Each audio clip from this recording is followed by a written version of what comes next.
And what we lived on was Euell's expertise, his extraordinary knowledge of edible wild plants.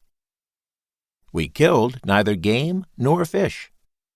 Instead, we ate the riverbank and drank its teas: dock, burdock, chicory, chickweed, wintercress, sheep sorrel, peppergrass, catnip, oyster mushrooms, ground nuts, spearmint, pennyroyal, none of which I would have recognized or known how to prepare. Euell hadn't wanted to travel in such chill weather.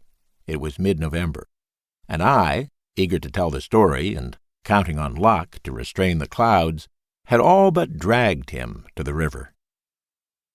As he warmed to the journey, bobbing down rips between the gaps in the mountains, he would repeat from time to time, with mild surprise, "Well, we're not suffering like the early Christians." And indeed, we were not, for his eyes kept sorting the terrain around us, and when something arrested his attention, as it often did, we would head for the shore to forage. Along the way, he told me about his experiences from childhood onward, with an ungilded honesty, trusting, straightforward. He seemed to be struggling as he talked, not so much to be candid before me as to be uncompromisingly honest with himself. Euell had begun learning about wild and edible vegetation when he was a small boy in the Red River Valley.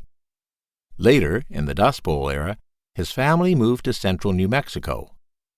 They lived in a semi-dugout and almost starved there.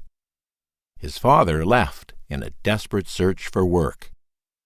The food supply diminished until all that was left were a few pinto beans and a single egg, which no one would eat. Euell, then teenaged and one of 4 children, took a knapsack one morning and left for the Horizon Mountains. He came back with puffball mushrooms, piñon nuts, and fruits of the yellow prickly pear. For nearly a month, the family lived wholly on what he provided, and he saved their lives. "Wild food has meant different things to me at different times," he said to me once. "Right then, it was a means of salvation, a way to keep from dying."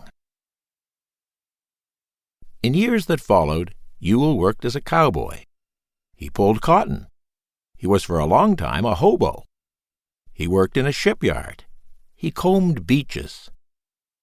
The longest period during which he lived almost exclusively on wild food was 5 years. All the while, across decades, he wished to be a writer. He produced long pieces of fiction, and he had no luck. Discouragement seemed to come to him with inordinate frequency, so he wasn't surprised. He passed the age of 50 with virtually nothing published. He saw himself as a total failure, and he had no difficulty discerning that others tended to agree. Finally, after listening to the advice of a literary agent, he sat down to try to combine his interests. He knew his subject first and second hand. He knew it backward to the botanies of the tribes. And now he told everybody else how to gather and prepare wild food. From the Red River Valley to the mountains of Pennsylvania, where he would spend his last years, he took us all over North America, to places few people knew in the way he saw them, and he showed what provender was there. He called his first book Stalking the Wild Asparagus. It became a part of the beginnings of the ecological uplift, and it sold well enough to get onto the bestseller lists. In each succeeding year, it sold more copies than it had the year before.